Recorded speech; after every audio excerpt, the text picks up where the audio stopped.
ప్రభువైన దేవునికి మ్రొక్కి ఆయనను మాత్రము సేవింపవలెను. మత్తయి సువార్త 4:10. ప్రభువైన యేసుక్రీస్తు బాప్తిసమిచ్చి యోహాను ద్వారా బాప్తిసం పొందిన అనంతరము అపవాది చేత శోధింపబడ్డకు అరణ్యమునకు కొనిపోబడెను.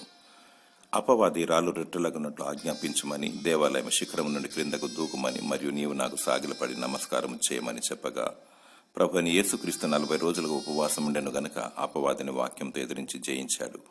మనుషుడు రొట్టె వలననే జీవించడని, దేవుడిచ్చి మాట వలన జీవించునని, ప్రభువైన నీ దేవుని శోధింపవలదని, మరియు నీ దేవునికి మ్రొక్కి ఆయనను మాత్రమే సేవింపవలనని వాక్యానుసారముగా అపవాదిని వెళ్ళగొట్టాడు. నీవు వాక్యము లేకుండా దుష్టుని వెళ్ళగొట్టలేవు. దేవుని వాక్యమును ఆత్మ ఖడ్గమును ధరించుకొనవలను. విశ్వాసమును, సత్యమును, నీతిని, సమాధానమును, రక్షణయను శిరస్త్రానమును కలిగి ఉండవలను. విజయం నీదే. దేవుడు నీ పక్షాన ఉండునుగాక. ఆమేన్.